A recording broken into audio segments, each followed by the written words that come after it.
Hi everyone, welcome back to my channel. कैसे हैं आप लोग? आई होप अच्छे होंगे एंड हैप्पी न्यू ईयर। काफ़ी टाइम बाद मिल रहे हैं, ऑलमोस्ट 1 वीक हो गया है। मैंने कोई पोस्ट नहीं डाला और मैं अभी डालना भी नहीं चाहती थी। मैंने सोचा कि मैं आप लोगों से मिलूँगी, इत्मीनान से मिलूँगी, क्योंकि ना बहुत सारी चीज़ें जो थी दिमाग में चल रही थी, वो सारी चीज़ें ना सॉर्ट आउट करनी थी। सो मैंने सोचा कि नए साल की शुरुआत ना नए टाइम टेबल के साथ करते हैं, नए शेड्यूल के साथ करते हैं और नई उम्मीदों के साथ करते हैं।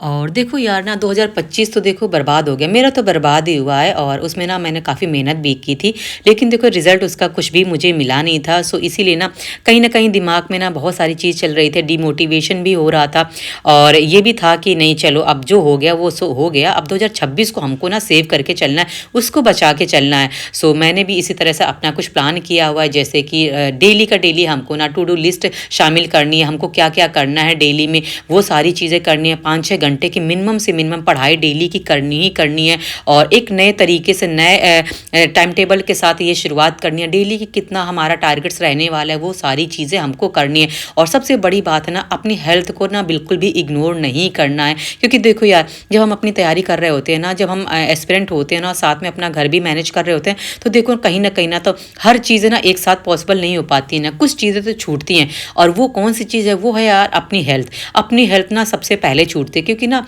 देखो हम हर किसी का ध्यान रखते हैं और घर का काम भी करना पड़ता है, पढ़ाई भी करनी पड़ती है। इतनी सारी जिम्मेदारियों के बावजूद ना अब ये तो नहीं है कि ना हम 100 चीज़ें कर रहे हैं दिन भर में, तो 100 चीज़ें हमारी 100% हो ही जाए। और देखो हम किसी चीज़ में हम कॉम्प्रोमाइज़ नहीं कर सकते हैं और सिर्फ अपनी ही चीज़ों में कॉम्प्रोमाइज़ कर सकते हैं, जैसे कि अपना हेल्थ का ना ध्यान रखना, अपने बारे में ना सोचना, डेली वॉक ना करना, एक्सरसाइज ना करना और साथ में ये भी रहना ना कि अपना टाइम से ना सोना, टाइम से तो उठना पड़ ही जाता है, क्योंकि घर के काम हो जाते हैं। टाइम से सोना भले ही ना हो पाए, क्योंकि नींद भी नहीं पूरी हो पाती है। कई बार कितनी सारी चीज़ें होती हैं हमारे साथ में, और ऐसा नहीं है कि ये सब चीज़ें ना यार कभी हो पाती, कभी नहीं हो पाती हैं। और मेरे जैसे ना कितने भी हाउसवाइफ होंगी जो अपने घर को संभाल रही हैं, साथ में अपना कॉम्पिटिटिव एग्ज़ाम की तैयारी कर रही ना, उन सब चीज़ों के चलते ना ये सब चीज़ें ना सफ़र करनी पड़ती है। सो मेरे साथ भी यही होता है। देखो 5-6 दिन तो पता चलेगा कि बहुत अच्छे से सब कुछ हो गया, लेकिन 2-4 दिन ना फिर से वही चीज़ें ना ठप हो जाती हैं, तो ना कहीं मन में ना बहुत बुरा भी फील होता है। और सर्दी का टाइम है ना, तो सर्दी के टाइम पे देखो दिन भी छोटे होते हैं, कब 10-11 बज जाते हैं ना सुबह के टाइम, पता ही नहीं चलता यार। खाना कहीं देखो गर्मियों में ना 1 से 1.5 घंटे में खाना बन जाता था, अब क्या सर्दियों में ना खाना भी यार 2 से 3 घंटे लग जाते हैं। कभी वो सब्जियां इस तरह की आ गई हैं जिनको आपको ना टाइम भी लगाना पड़ता है, क्योंकि ना हरी सब्जियां होती हैं, उनको काटने छीलने में बहुत टाइम लगता है, तो उन सब में टाइम चला जाता है। धूप निकलती नहीं है, सर्दी का टाइम है, मतलब बहुत सारी चीज़ें होती हैं। लेकिन अब जो है ये जनवरी का ही महीना है और जनवरी के महीने में थोड़ी बहुत प्रॉब्लम आएगी, बाकी तो देखो ना इसके बाद में ना जो चीज़ें होंगी ना थोड़ी सी नॉर्मल होने लगी। सो मैंने भी अपना इसी तरह का प्लान बनाया हुआ है कि अब देखो अब जो 2025 जो है ना, वो तो उसकी तो बात ही नहीं करनी है, वो तो बिल्कुल ही समझ लीजिए उसके बारे में कोई सोचना ही नहीं है।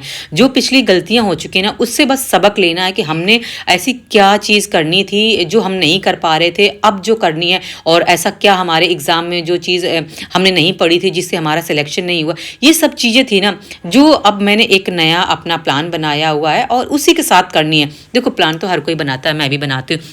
और पहले का रूटीन बहुत ज़्यादा मेरा अच्छा हुआ था, लेकिन जब से मैंने आर का एग्ज़ाम दिया था ना और उसमें मेरा सिलेक्शन नहीं हुआ था, तब से कहीं ना मेरे मन में बहुत सारी चीज़ें यहाँ चल रही थी, बहुत सारी चीज़ें, मतलब कुछ ना नेगेटिव थॉट्स भी आ रहे थे, मन नहीं करता था वीडियोज़ बनाने का और बहुत ज़्यादा रिप्लाई भी करने का मन नहीं करता था, लेकिन फिर लगता था ना नहीं यार मुझसे जुड़े हुए, क्योंकि ना आप लोग के बहुत सारे कमेंट्स ऐसे भी आए हुए हैं कि ना जैसे कि मेरे ना खुद के टारगेट्स होते थे, मैं बहुत अच्छे से पढ़ती थी, बहुत अच्छे से यार, बहुत मेहनत की है, सुबह उठ के मेहनत करती थी, पढ़ाई करती थी और लेट नाइट तो मैं नहीं पढ़ पाती थी, क्योंकि मुझे सुबह उठना होता था।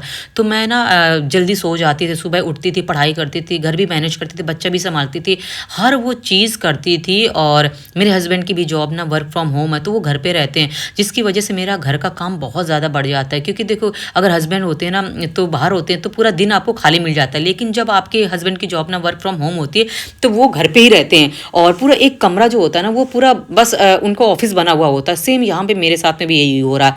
मतलब ये समझिए 1 साल से तो मोस्टली ऐसा हो ही रहा है कि बहुत ज़्यादा दिमाग ख़राब हो रहा है, लेकिन जैसे तैसे करके ना मैं हर चीज़ मैनेज करती हूँ, क्योंकि मैं ना कभी हार नहीं माना है, क्योंकि मुझे ऐसा लगता है ना ये सब चीज़ें ना एक टाइम के लिए होती हैं, हमेशा के लिए नहीं होती हैं। और इस चीज़ में अगर उलझे रहेंगे ना तो हमेशा उलझे ही रहेंगे। सो यही सब चीज़ें ना मेरे दिमाग में चल रही थी। और न्यू ईयर में थोड़ा सा ये भी था, मुझे रिफ़्रेशमेंट भी करना था, अपने दिमाग को भी ये करना था कि नहीं, अब जो हो गया सो हो गया, और अच्छे तरीके से नए साल से नए शुरुआत करते हैं। जो पिछली गलतियां हो चुकी हैं उसको हम नहीं दोहराएंगे, क्योंकि अगर उनको फिर बार बार दोहराएंगे ना तो फिर से वही चीज़ें होंगी जो हमारे सामने अभी तक होती चली आ रही थी। और एक सजेशन भी मुझे आप लोगों से चाहिए, जैसे कि ना अब डेली का हम तो जैसे 5-6 घंटे की पढ़ाई तो मिनिमम है यार, ये हर कोई निकाल ही लेता है। लेकिन कई बार होता है ना कि ये सब चीज़ें नहीं निकलती हैं। तो मुझे आपसे एक एडवाइस चाहिए थी कि क्या मुझे लाइब्रेरी ज्वाइन कर लेना चाहिए या नहीं, क्योंकि मेरे घर से जो लाइब्रेरी का जो है वो ना मुझे वॉकिंग पे नहीं है, मुझे ऑटो ही लेके जाना पड़ेगा, और थोड़ा सा वॉकिंग पे भी है। तो ये सब चीज़ें करते करते ना देखो आधे घंटे तो मुझे जाने में और आधे घंटे आने में लग जाएगा। सो आप लोग मुझे बताना क्या मुझे लाइब्रेरी ज्वाइन कर लेना चाहिए क्या?